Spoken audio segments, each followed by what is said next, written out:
Good morning, students.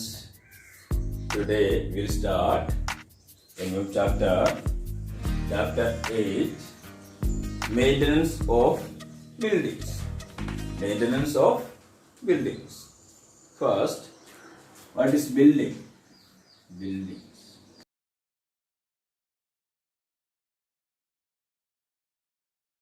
A human-made structure used or intended for supporting or sheltering occupancy.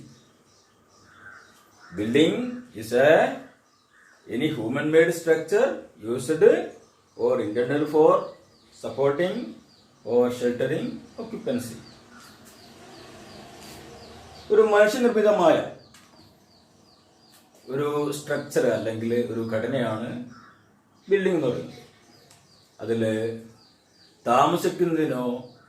താമസിക്കുന്നതിനെ പിന്തുണയ്ക്കുന്നതിനോ അഭയം നൽകുന്നതിനോ ഉപയോഗിക്കുന്ന മനുഷ്യനിർമ്മിതമായ ഏതെങ്കിലും ഒരു സ്ട്രക്ചറിനെയാണ് building എന്ന് പറയുന്നത്. അത് താമസിക്കുന്നതാവാം, താമസിക്കുന്നതിന് പിന്തുണ നൽകുന്നതാവാം.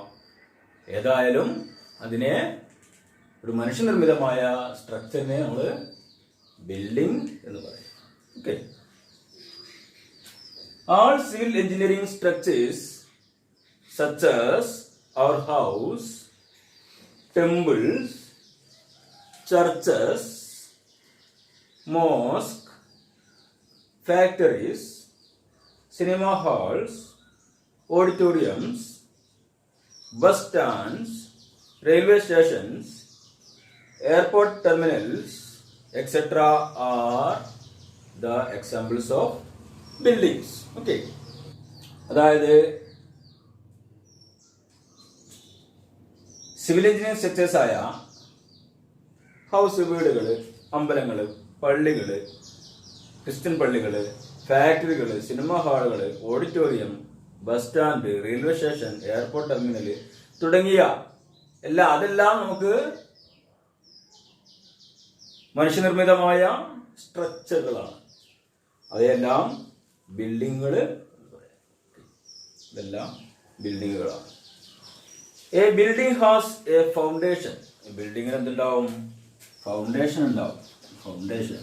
Building has foundation. Wall, roof,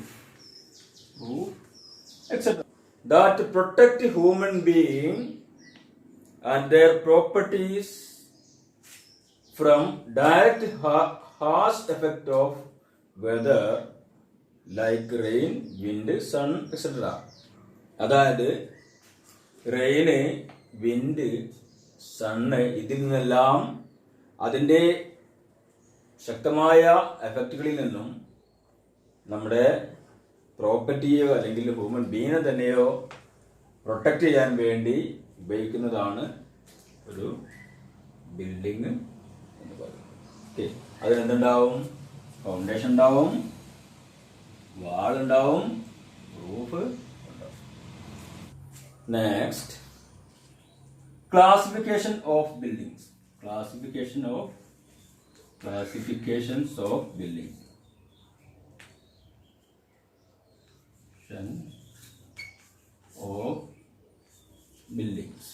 Classifications of buildings. All buildings existing or hereafter erected shall be classified according to the use or the character of occupancy into one of the following groups. അതായത് നിലവിലുള്ളതോ ഇനി നിർമ്മിക്കുന്നതോ ആയ ബിൽഡിങ്ങുകളുടെ അവയുടെ ഉപയോഗവും അതിൽ ഉൾക്കൊള്ളുന്ന വസ്തുക്കളുടെ അനുസരിച്ചും സ്വഭാവത്തിനനുസരിച്ചും നമുക്ക് ബിൽഡിങ്ങുകളെ താഴെ പറയുന്ന രീതിയിൽ തരംതിരിക്കാവുന്നതാണ്. Group A residential.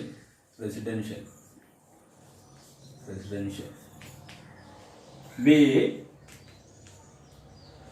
educational. educational.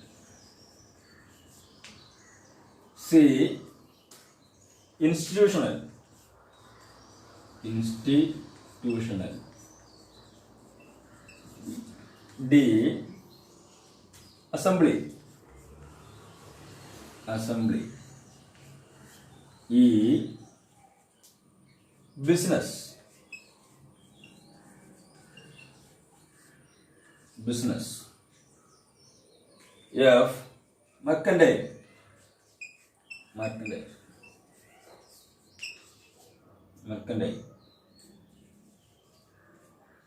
G. Industrial.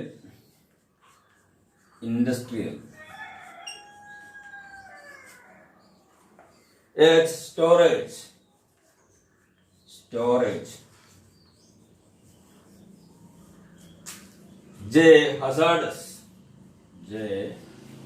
Hazardous. Hazardous.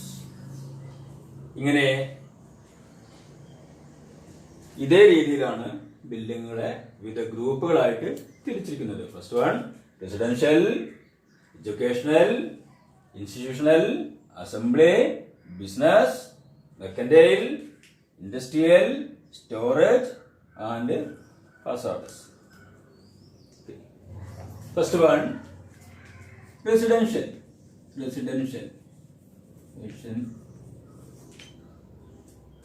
Residential buildings are called houses or homes, hotels, hostels, apartments and flats.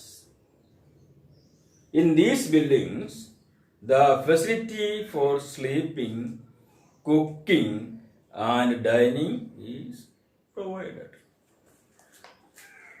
അതായത് വീടുകൾ, അതുപോലെ ഹോട്ടലുകൾ, ഹോസ്റ്റലുകൾ, അപ്പാർട്ട്മെന്റുകൾ, ഫ്ലാറ്റുകൾ, ഇവയെല്ലാമാണ് റെസിഡൻഷ്യൽ ബിൽഡിങ്ങുകൾ എന്ന് അറിയപ്പെടുന്നത്. കാരണം അതിൽ സ്ലീപ്പിങ്ങിനും കുക്കിങ്ങിനും ഡൈനിങ്ങിനും ആവശ്യമായ സൗകര്യങ്ങളെല്ലാം ഈ റെസിഡൻഷ്യൽ ബിൽഡിങ്ങുകൾ ഉണ്ടായിരിക്കും. മനുഷ്യർക്ക് താമസിക്കാനും ഉറങ്ങാനും പാചകത്തിനും ഭക്ഷണം കഴിക്കാനും എല്ലാ സൗകര്യങ്ങളും എന്തിനുണ്ടാവും? ഈ ബിൽഡിങ്ങുകൾ ഉണ്ടാകുന്ന ബിൽഡിങ്ങുകളാണ് റെസിഡൻഷ്യൽ ബിൽഡിങ്ങുകൾ എന്ന് പറയുന്നത്. വീടുകളാവാം, ഹോട്ടലുകളാവാം, ഹോസ്റ്റലുകളാവാം, അപ്പാർട്ട്മെന്റുകളാവാം, ഫ്ലാറ്റുകളാവാം, ഇവയെല്ലാം റെസിഡൻഷ്യൽ ബിൽഡിംഗ് എന്നാണ്.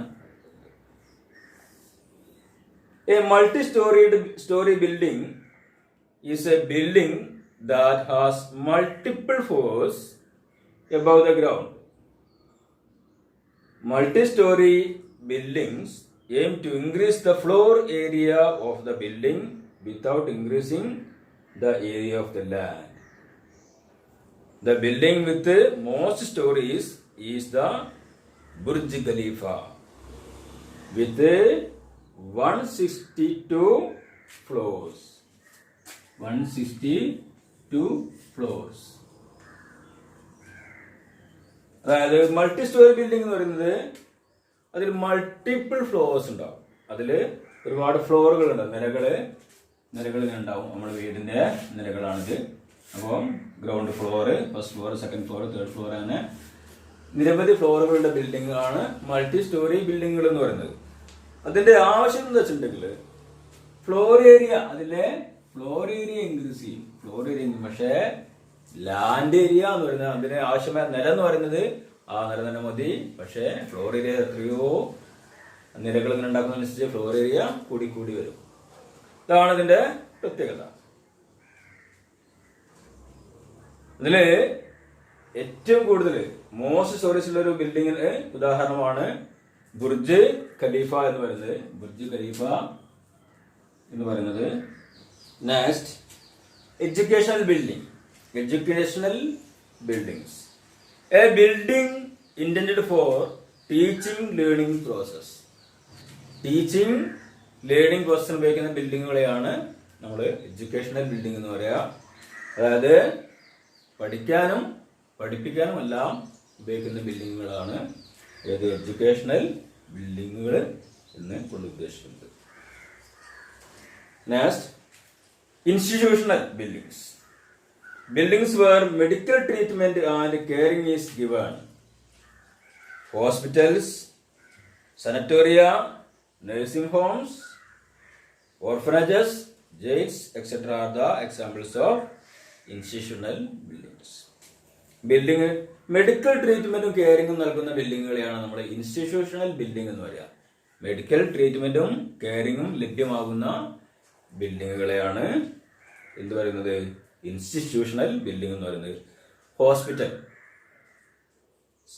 ആശുപത്രികൾ, സാനിറ്റോറിയ, ആരോഗ്യ മന്ദിരങ്ങൾ, നഴ്സിംഗ് ഹോംസ്, ഓർഫനേജുകൾ, ജയിലുകൾ എല്ലാം എന്ത് ഇൻസ്റ്റിറ്റ്യൂഷണൽ ബിൽഡിങ്ങുകൾക്ക് ഉദാഹരണം. Next one, assembly. Building where group of people gather together for amusement, recreational, religious, etc. like cinema halls, churches, auditoriums, airport terminals, parliament houses, assembly houses, etc. Okay. Assembly building എന്ന് ഉദ്ദേശിക്കുന്നത് ആൾക്ക് കൂട്ടമായി പരിപാടികളിൽ പങ്കെടുക്കാൻ വേണ്ടി, അത് recreational ആവാം, religious ആവാം, അതുപോലെ തന്നെ അമ്യൂസ്മെന്റ് ആവാം, എല്ലാ പരിപാടികളിൽ പങ്കെടുക്കാൻ വേണ്ടി ഉപയോഗിക്കുന്ന ബിൽഡിങ്ങുകളാണ് അസംബ്ലി ബിൽഡിങ്ങുകൾ എന്ന് പറയുന്നത്. അതിന് ഉദാഹരണമാണ് cinema halls, churches, auditoriums, airport terminals, parliament houses, ഇതെല്ലാം അസംബ്ലി ബിൽഡിങ്ങിന് ഉദാഹരണങ്ങളാണ്. Next, business buildings which are used for business, banking and record keeping sections like library, court, bank, etc. അത് ബിസിനസ് സംബന്ധമായ ആവശ്യങ്ങൾക്ക്, അതായത് ബാങ്കിങ്, ബിസിനസ് സംബന്ധമായ ആവശ്യങ്ങൾക്കെല്ലാം ഉപയോഗിക്കുന്ന ബിൽഡിങ്ങുകളാണ് ഏത് ബിസിനസ് ബിൽഡിംഗ് എന്ന് പറയുന്നത്. അവിടെ റെക്കോർഡ് കീപ്പിംഗ് ഉണ്ട്, ലൈബ്രറി ഉദാഹരണമാണ്, കോർട്ട് ഉദാഹരണമാണ്, ബാങ്ക് എല്ലാം ഇതിന് ഉദാഹരണമാണ്. അത്തരം ബിൽഡിങ്ങുകളെയാണ് ബിസിനസ് ബിൽഡിങ്ങുകൾ എന്ന് പറയുന്നത്. Next one, mercantile buildings where facility for shopping malls, supermarkets, stores and showrooms are available. കച്ചവട സംബന്ധമായ ബിൽഡിങ്ങുകൾ, അവിടെ ഷോപ്പിങ്ങിനുള്ള സൗകര്യങ്ങൾ ഉണ്ടാവും, ഷോപ്പിംഗ് മാൾസിനുള്ള സൗകര്യങ്ങൾ ഉണ്ടാവും, സൂപ്പർ മാർക്കറ്റുകളുടെ സൗകര്യം ഉണ്ടാവും, സ്റ്റോറുകൾക്കുള്ള സൗകര്യം ഉണ്ടാവും, അതുപോലെ ഷോറൂമുകളുടെ സൗകര്യം, ഇതെല്ലാം അവൈലബിൾ ആയ ബിൽഡിങ്ങുകളാണ് മെർക്കന്റൈൽ ബിൽഡിംഗ് എന്ന് പറയുന്നത്. Next, industrial buildings. A building structure where production and manufacturing, processing, etcetera are done, like factories, workshops, bakeries, textile mills, dairies, etcetera. അതായത് പ്രൊഡക്ഷൻ നടക്കുന്നതും മാനുഫാക്ചറിംഗ് നടക്കുന്നതും അതുപോലെ പ്രോസസ്സിംഗ് നടക്കുന്നതുമായ ബിൽഡിങ്ങുകളാണ് എന്ത് പറയുന്നത്? ഇൻഡസ്ട്രിയൽ ബിൽഡിങ്ങുകൾ എന്ന് പറയുന്നത്. അവിടെ എന്തെല്ലാം ഉണ്ട്? പ്രൊഡക്ഷൻ നടക്കും, അതുപോലെ മാനുഫാക്ചറിംഗ് നടക്കും, പ്രോസസ്സിംഗ് നടക്കും. അതിന് ഉദാഹരണങ്ങളാണ് ഫാക്ടറികള്, വർക്ക്ഷോപ്പുകള്, ബേക്കറികള്, ടെക്സ്റ്റൈൽ മില്ലുകള്, ഡയറികള്, എല്ലാം ഇതിന് ഉദാഹരണങ്ങളാണ്. Next, storage buildings. A building in which goods are stored for distribution like warehouses, cold storages, transit sheds, hangars, etc. അതായത് സ്റ്റോർ ചെയ്യാൻ ഉപയോഗിക്കുന്ന ബിൽഡിങ്ങുകൾ, നമ്മള് സെയിൽസ് അവിടെ നടക്കുന്നില്ലെങ്കിലും അത് അതിന്റെ സ്റ്റോറേജ് ചെയ്യാൻ വേണ്ടി ഉപയോഗിക്കുന്ന ബിൽഡിങ്ങുകളെയാണ് നമ്മൾ സ്റ്റോറേജ് ബിൽഡിങ്ങുകൾ എന്ന് പറയുന്നത്. അവിടെ സ്റ്റോർ ചെയ്യും, അതിനെ ഡിസ്ട്രിബ്യൂട്ട് ചെയ്യും. ഓക്കെ, ഉദാഹരണത്തിന് വെയർ ഹൗസസ്, പണ്ടകശാലകള്, കോൾഡ് സ്റ്റോറേജസ്, ട്രാൻസിറ്റ് ഷെഡ്സ്, താൽക്കാലികമായ ആവശ്യത്തിന് ഉപയോഗിക്കുന്ന trans shed, hangars, et cetera storage ബിൽഡിംഗ്സിന് ഉദാഹരണമാണ്. Last one, hazardous buildings. These buildings are where dangerous chemicals and explosives are stored. അതായത് അപകടകരമായ കെമിക്കൽസും അതുപോലെ എക്സ്പ്ലോസീവ് എല്ലാം സ്റ്റോർ ചെയ്യുന്ന ബിൽഡിങ്ങുകളെയാണ് ഹസാർഡസ് ബിൽഡിങ്ങുകൾ എന്ന് പറയുന്നത്. ഹസാർഡസ് ബിൽഡിങ്ങുകൾ എന്ന് പറയുന്നത് ഹസാർഡസ് ബിൽഡിങ്സ് എന്ന് പറയുന്നത്. ഓക്കെ.